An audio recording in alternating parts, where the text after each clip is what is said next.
안녕하세요. 제가 저번 주에 로또 만칠 샀어요. 그런데 로또 샀을 때 거의 당첨 안 되겠지? 라는 생각이 대부분이었지만 마음 한켠에는 로또 1등 당첨에 대한 기대감이 있었죠. 1등 당첨되면 뭐하지? 저기 2천만 원짜리 유럽 여행이나 가볼까?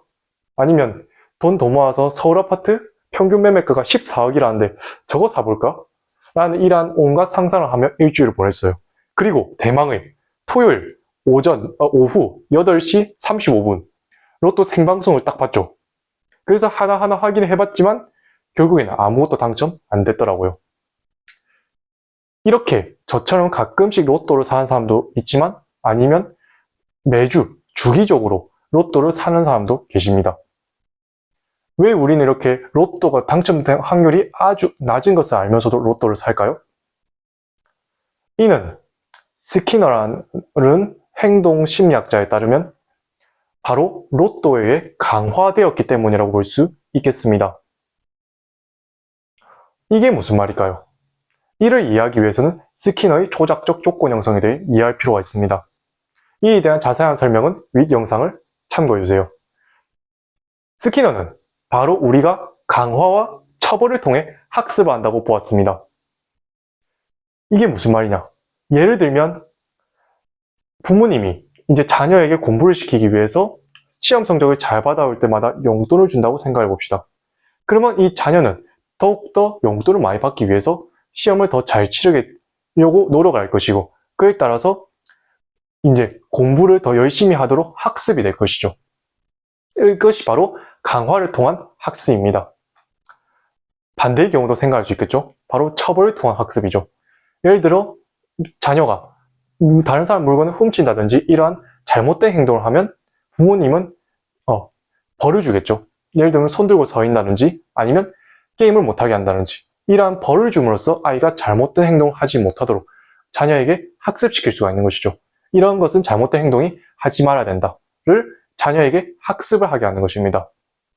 이렇게 우리는 강화와 처벌을 통해 학습을 합니다. 하지만 이 강화와 처벌, 이 강화하는 방법에는 크게 두 가지가 있어요.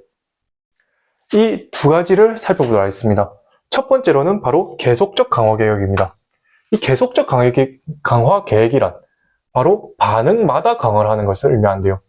예를 들면 이제 부모님이 자녀가 1시간 공부를 할 때마다 간식을 제공하는 것, 이것을 바로 계속적 강화 계획을 예라고 볼 수 있겠습니다.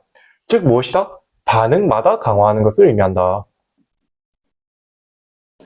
그러면 두 번째로 살펴볼 것은 무엇이냐?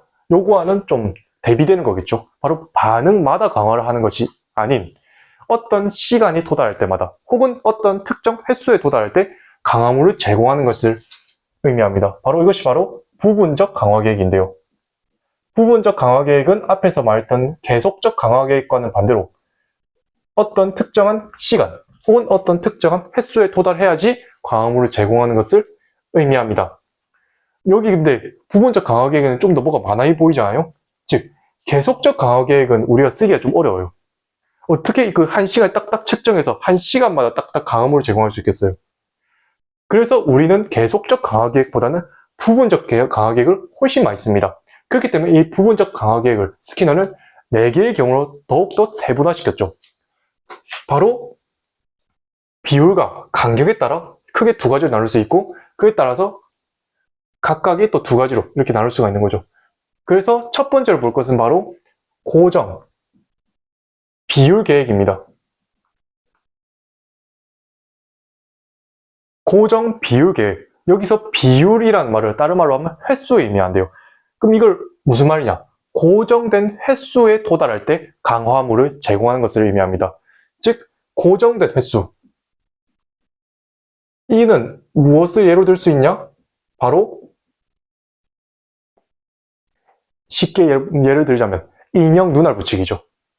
인형 눈알 붙이기 알바를 하게 되면 이제 몇 개, 예를 들면 10개를 눈알을 붙인다. 그러면 뭐 1,000원을 준다든지 이렇게 몇 개를 붙여야지 얼마를 주잖아요.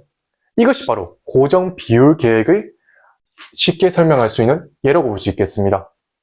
다음은 무엇이냐? 바로 변동 비율 계획입니다. 변동 비율 계획. 변동 비율 계획은 고정 비율 계획과는 반대로 바로 횟수가 변칙적이라는 거죠. 즉 무작위 횟수에 따라서 강화물을 제공하는 것을 의미합니다. 즉 무작위 횟수. 이거는 무엇을 예로 들 수 있냐? 바로 요게 로또에 해당하는 거죠. 로또를 몇 개 사야지 당첨될지는 아무도 모릅니다. 그렇지만 뭐 10만 개, 100만 개, 1000만 개, 억 개 이렇게 무수히 많이 사다 보면 언젠간 1등이 당첨되겠죠. 하지만 그게 언제 당첨될지 모르기 때문에 우리는 계속해서 로또를 살 수밖에 없게 만드는 것입니다. 이걸 또 다른 예로는 슬롯 머신의 예를 들 수 있습니다. 카지노에 가면 슬롯 머신이 있잖아요. 그때 이걸 눌렀을 때 뭔가 계속 하게 되면 언젠가는 뭐 당첨이 되겠지만 그것이 언제 될지 모릅니다. 그래서 놓고 또 놓고 계속해서 돈을 넣게 만드는 것이죠. 이처럼 변동 비율 계획은 매우 중독성이 강합니다. 그렇기 때문에 한 번 빠지면 쉽게 헤어나올 수가 없어요. 이것이 바로 변동 비율 계획의 특징이라 볼 수 있겠습니다. 앞에서 비율이 횟수에 관련된 것이라면 지금 알아볼 것은 바로 시간과 관련된 것입니다. 즉, 첫 번째로 볼 것은 고정 간격 계획입니다. 고정 간격 계획이란 무엇이냐? 바로 간격이 다른 말로 하면 시간인데요. 즉, 고정된 시간에 도달할 때마다 강화물을 제공하는 것을 의미합니다. 이거는 아주 일상생활과 밀접한 관련이 있어요. 바로 무엇이냐? 시험이에요. 시험 기간은 며칠 딱 정해져 있잖아요. 그러면 그 시험 기간에 다가오면 다들 엄청 열심히 공부합니다. 그리고 시험이 끝나고 나서는 공부를 다들 안 하죠. 이렇게 딱 시간이 정해져 있는 것, 특정 시간에 치르는 것을 바로 고정 간격 계획이라 볼 수가 있는 거죠. 다음 볼 것은 고정이 아닌 변동 간격 계획입니다. 변동 간격 계획은 이제 감이 오시죠? 뭔지? 바로 시간이 변칙적이라는 건데, 즉 무작위 시간이라는 것입니다. 이거는 무엇을 예로 들 수 있냐면 바로 깜짝 시험, 갑자기 치러지는 시험, 이런 것을 예로 들 수 있죠. 예를 들어 대학교 수업 시간에 교수님이 첫날 이렇게 말합니다.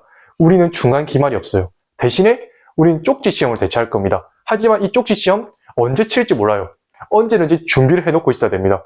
이처럼 이렇게 교수님이 말한다면 이 시험은 바로 변동 간격 계획에 의한 시험이라 볼 수 있죠. 그럼 학생들은 처음에는 화가 나지만 어쩔 수 없이 나중엔 받아들이게 되고 계속해서 매일 꾸준히 공부를 하게 될 수밖에 없는 것이죠. 이것이 바로 변동 간격 계획이죠.